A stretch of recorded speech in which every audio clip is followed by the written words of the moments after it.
We present to you East Side Cluster, Cluster 5.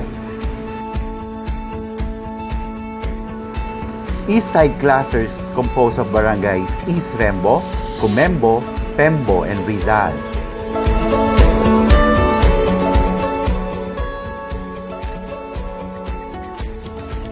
With their cluster head, Punong Barangay Ariel M. Sarmiento. Cluster 5 Planning Team Head, Artemio A. Contreras II of East Rembo. Punong Barangays Jeline M. Olfato of Pembo and Arnold J. Cruz of Barangay Rizal. Cluster 5 Planning Secretaries are Ms. Gladys Francisco of Barangay Comembo and Ms. Delaine Asidao of Barangay Pembo, together with Ms. Rosalino, Barangay Administrator of East Rembo, and Kagawad Arnel Alvarez of Barangay Rizal. And the Cluster 5 Facilitators from Liga ng mga Barangay, composed of Sir Edwin A. Yep, Ms. Jasmine P. Suello, Geraldine M. Pasha. Barangay Comembo. Total land area of 26.88 hectares. Total population of 18,504, total household of 2,172, total registered voters of 11,739. East Rembo. Total land area of 43.84 hectares with a population of 28,114, household of 6,288, and total registered voters of 20,536.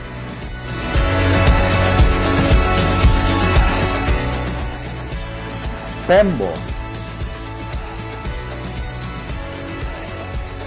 Total land area of 61 hectares with a population of 48,275, 10,000 households, and a total registered voters of 29,575. Rizal. Total land area of 62.5 hectares, population of 42,635, with household of 12,459, and total registered voters of 30,477.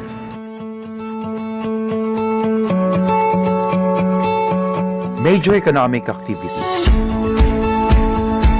There are 4,541 business establishments located in the 4 barangays of Cluster 5, from retail services, trading and general merchandise, builders and constructions, banks, rental services, medical, dental and diagnostic clinics, and other services.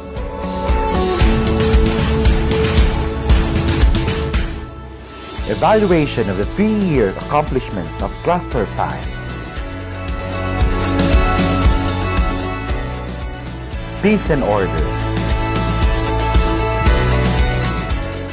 There is 100% crime solution efficiency for the Bantay Bayan for the 3 years in the 4 barangays of Cluster 5.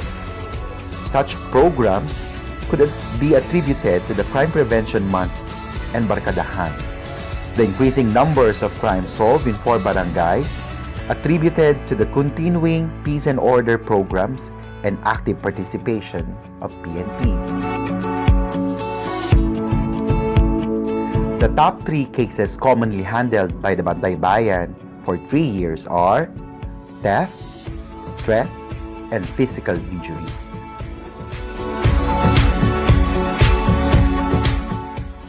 There is a downward trend in the crime resolution efficiency for the Lupon Tagapamayapa. The program for the Lupon Tagapamayapa is the Katarungang Pambarangay. The decrease of percentage in the settled cases is mainly due to dismissed, cancelled, dropped, or withdrawn cases in 4 barangays.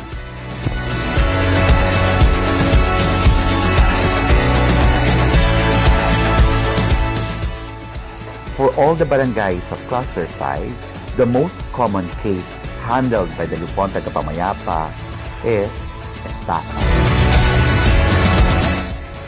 The peacekeeping forces ratio of the 4 barangays is near the national standard of 1:500, brought by programs such as Barkadahan and Crime Prevention Month activities. Likewise, all 4 barangays were able to augment the peacekeeping forces ratio because of involvements of force multipliers and accredited volunteer groups. Furthermore, Cluster 5 barangays also conduct regular barangay POC and BADAC meetings. Drug surrenderies. There is a decreasing number of drug surrenderies in the barangays of Cluster 5, except for Barangay Rizal. Programs related for drug surrenderies are the Barangay Laban sa Droga, Pag-asa sa Makati, BADAC and MADAC monthly meetings. Infrastructure. Time for flood water to subside in Barangay Rizal showed improvement in the past 3 years, while in Comembo, East Rembo, and Pembo still have the same data from 2015 to 2017. Major programs are declogging, rehabilitation of manholes and stillpits, plus the newly constructed drainage system done by DPWH. Flooding is caused by heavy rains but easily subside, which can be attributed to the city's declogging operations of canals and the bi-monthly mandamus operations of waterways. Health. Incidence of dengue cases. Data showed that the incidence of dengue cases in Cluster 5 is on a downward trend. Major programs are the OV larvae trapping, IEC, anti-dengue campaign, and regular misting activities. Social welfare. There is a downward trend on VAUSI cases in 4 barangays of Cluster 5. Programs for battered women are being done like Kapwa Ko, Responsibilidad Ko, and establishment and maintenance of a bahay lingap. There's a decrease in daycare service enrollment in barangays Comembo, East Rembo, and Rizal due to the strict implementation of catchment areas. And there is a slight increase in Barangay Pembo because residents of Barangay Pembo who were enrolled in other barangays were encouraged to enroll to their catchment daycare centers. There is a decrease in children in conflict with the law of Barangay Pembo due to continuous monitoring and counseling, while barangays Comembo, East Rembo, and Rizal increase due to non-resident violation. Major programs for CICLR, Barangay Council for the Protection of Children, Kampamilya, Gabay ni Tatay, Father, or friendly advocacy towards harmonious environmental relationship. Cleanliness and beautification. There's a decreasing number of recyclable materials in barangays Comembo and East Rembo because residents are collecting their own recyclables to sell it to the junk shop. In Pembo and Rizal, as the year progressed, residents found out that there is money in waste segregation or may pera sa basura that contributed in the increase of volume of recyclable materials collected. All 4 barangays have their own material recovery facilities. On volume of garbage collected per year in cubic meter, there was an increase of weight garbage collected of at least 2% per year because of the increasing number of population in Barangay Comembo, while in Barangay Rizal, there is a higher increase of waste collected from 2015 to 2016 due to increase of population, whereas in Barangay Pembo and East Rembo, It decreases due to IEC campaign on waste segregation.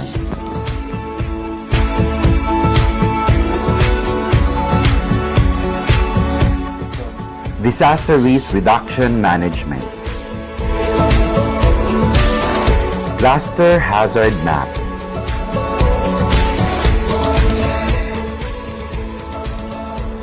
Type of hazard includes earthquake, fire, and flood. Because all barangays were included in the West Valley Fault and along the Pateros River system. Fire and earthquake drill plus seminar for DRMM are part of the project for disaster risk management.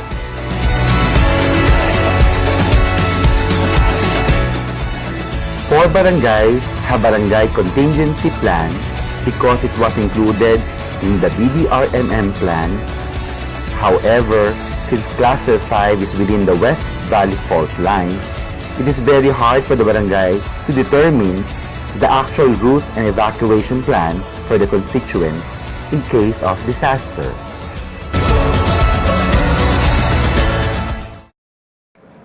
Fiscal management. Barangay Comembo.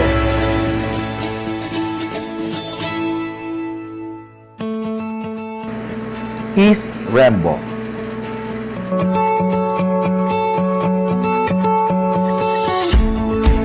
Pembo.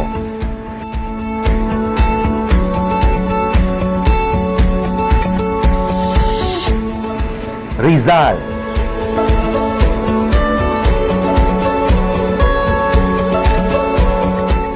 These are the utilization rate of Cluster 5. On personal services, 96.86%. MOOE, 87.20%. Capital outlay, 96.48%. Statutory obligations, 91.24%. For a total of 92.76%.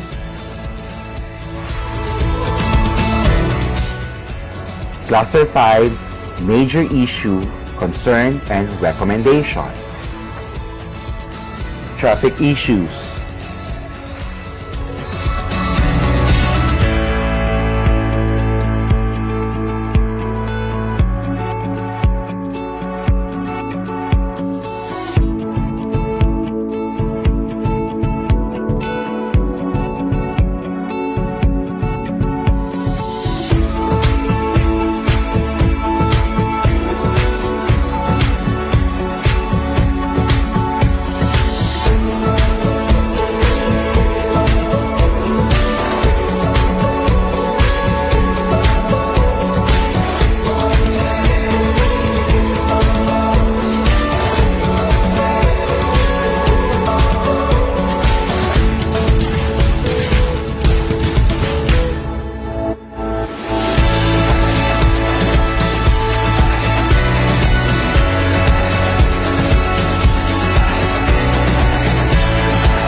number of illegally parked vehicles,